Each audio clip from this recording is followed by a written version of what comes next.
Okay guys, so welcome back to week 2 of the pull-up program. Had a lot of good feedback from week 1, so it's been good to see a lot of people getting involved and giving this program a try. I had a lot of questions as well along the way, just about some of the percentages and numbers and things, and some of the movements as well. So what I'll do is I'll go over what we're doing this week, and then I'll answer those questions at the end. And I know that I keep getting my big head in the way of what's on the board, so if you're struggling to see or you're not understanding what I'm trying to get across, the workout is in the description below, so if you click on read more, it'll open up and the full workout will be in there. If you want to keep following along with this program but you're not sure where to find it, then you can just subscribe to the channel and then you'll be notified every week when the video gets uploaded. We're basically just progressing on slightly from what we did last week. Weighted pull-ups. So what we did last week was 3 sets of 6 at 50%. This week we're doing 3 sets of 5, but the percentage has gone up a little bit higher. We're going for anywhere from 55 to 65% for that. 3 sets of 5 pull-ups with the added weight. The scale for that was 3 sets of 5 negative pull-ups. Last week it was 3 sets of 6 with a 3-second negative. This week it's 3 sets of 5, but the negative you're going to try and do for 4 seconds this week, okay? With those percentages, I mean, I'll go over this a little bit more at the end, but these aren't like set in stone. These are just guidelines. So like I say, if you're struggling to hit 5 reps for 55%, then just drop down. As long as you've tried to progress a little bit from last week, then you can't really go too far wrong, okay? Part B, 10-minute EMOM. Similar to last week, but this time we're going to go 40% of our max set of pull-ups. So last week it was 30%. I've got an example there. So if your max set of strict body weight pull-ups was 10 reps, this week you're going to do 40%, that would be 4 reps. So every minute on the minute for 10 minutes, you would do 4 pull-ups for 10 minutes, so 40 total, okay?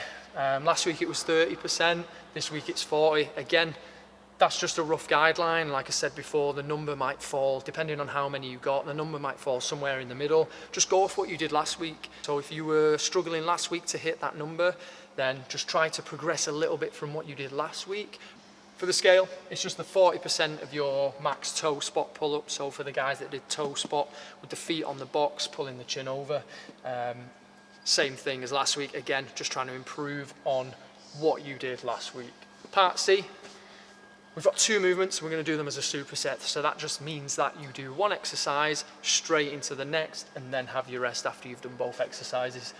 You've got a single arm dumbbell row and a dumbbell pullover. So as you can see here, for the single arm dumbbell row, 5, 5, 5, 5. For the dumbbell pullover, 8, 8, 8, 8. So that's how many reps you're going to do. 4 sets total.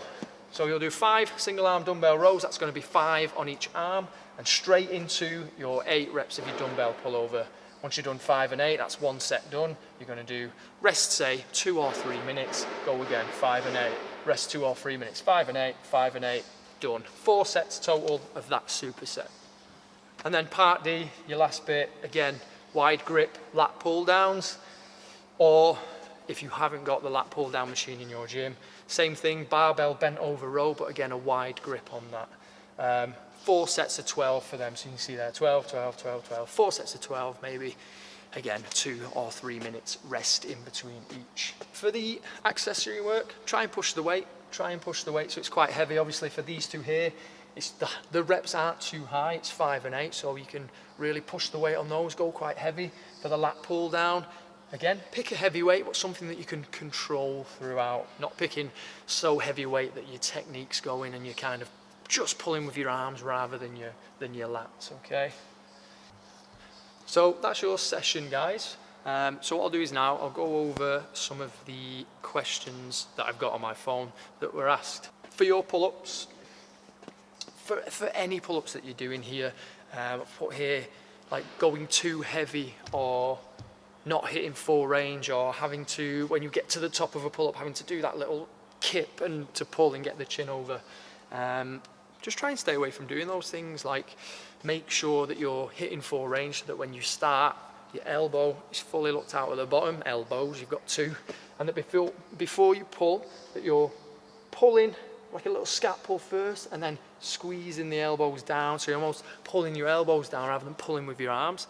So getting nice and active before you go, staying in that tight hollow, scat pull and then pulling, making sure that that chin's getting over. I might have said it last week, but like if you can, do chest to bar, strict pull-ups, just pull as low as you can.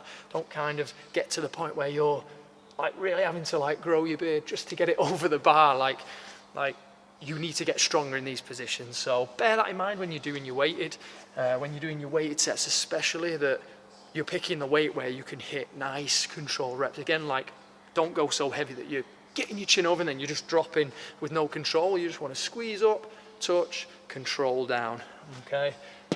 Same with your body weight one, the same thing, just full range, nice, slow and controlled movement. Second thing, I know some of the guys that are fairly new to doing pull-ups or fairly new to learning them, they've not done much pull-up work before, they're complaining that they're feeling it a little bit in their elbows, like in their joints and things, and that's something to be very aware of.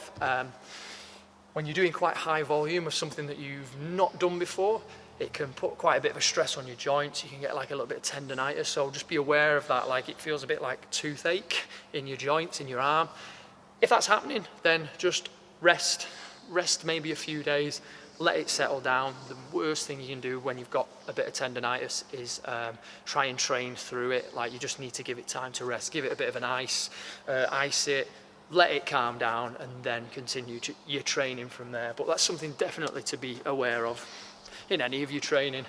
And don't be afraid to scale it, like I was saying. So just as long as you can see some progression each week. So for the EMOM 10 here, and I'll say, if it's telling you to do 4 pull-ups on the minute, every minute for 10 minutes, and you start off on 4, and then by minute 3, you're down to 3, and then by minute 5, you're down to 2, that's fine. That's okay. Don't like get disheartened and just stop. That's fine, but maybe make a note of what you've done each minute, so that as the weeks go on, maybe next week you might be able to do 5 minutes with the 4 pull-ups rather than dropping down by minute 2 or whatever. For the weighted pull-up, that was a good question actually. People are asking me like, what is the 55% of? Like, what does that mean? Is it your body weight plus the weight? The weight is 55 or 50% or whatever it is of the weight that you have added. So if you've used a 20 kilo kettlebell, 50% of the 20 kilo kettlebell, not your body weight. So if it was a 20 kilo kettlebell, 50% use a 10 kilo kettlebell instead, okay? So it's not 50% of your body weight plus the kettlebell plus all that, just literally weight added, 50%. And I got a few people asking if they could maybe do the same workout but do it twice a week rather than just the once. So maybe do it on a Monday and then do it again on a Thursday, and then the week after go on to week 2 and do week 2 twice that week. Yep, you can do that, that's fine. But again, just like I mentioned before, just be aware of how that's making you feel. Cool, so what we'll do now is have a look at all those movements again, just so that you can maximize what you're doing in these sessions, and so that you're not getting it wrong, because it's hard. Obviously people are asking me all these questions I can't physically see unless you videoed it.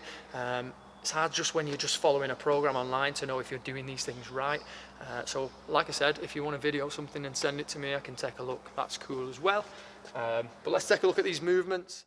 So for your toe spot pull-ups, it's really easy to overuse your legs, like use your legs too much and actually not rely on your upper body. So just do your best to not do that. Rather than have your feet flat on the box like this, make sure that you come in, climb up right onto your tippy toes there, and that you're staying on them throughout and just slightly pushing through the leg there. Again, it's one of those things, if you're really sort of not very strong in the upper body, then you might just have to rely on your legs a little bit more at the top. I know someone was asking me, why do the toe spot instead of using a band? I just find that most people are actually weakest at the bottom of the pull-up, so from here to pull to here.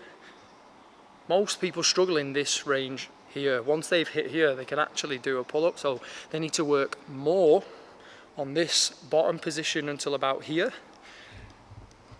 Now if you think about being on a band, the band at the bottom at that position is at its most stretched out, so it's actually helping you the most in the place where you need to get much stronger. So That's why I tend to not really use bands for many exercises, to be fair. And then for anyone who's doing kipping pull-ups on a band, like, just stop doing that. Just going to throw that in there. The dumbbell row, just making sure that you're setting your back nice and flat, and that when you pull, similar thing that you're pulling through the elbow, pulling it almost like, pull your elbow towards your hip, so that you're again activating your lat and not shrugging up and pulling through your trap and through your neck.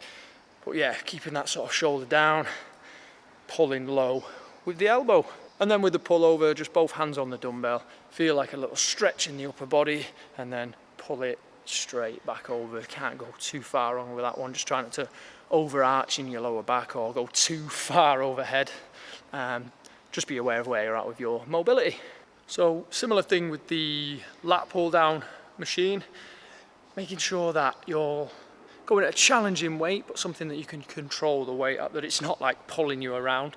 And again, pulling into it and then trying to push the elbows down rather than pull with a hand. You want to try and use your lat muscles, your back, rather than pull with your forearms. Imagine that you've put lifting straps on, you've wrapped it around, and you're not actually holding on with your hand, but you're pulling like this rather than really pulling with your hands, okay? It's quite a weird thing to think about, but once you do it and feel how that activates your lat a bit differently, it will make sense. Okay, so that's your workout. Hopefully that's covered pretty much everything, every question that has been asked of me, or anything in particular that has come up in the classes that I've ran this week. I've tried to cover in those notes there. So if you've still got more questions, then yeah, again, feel free to get in touch and let me know. Other than that, that's week 2. Get after it, and I'll see you next week for week 3, obviously. See you then, guys.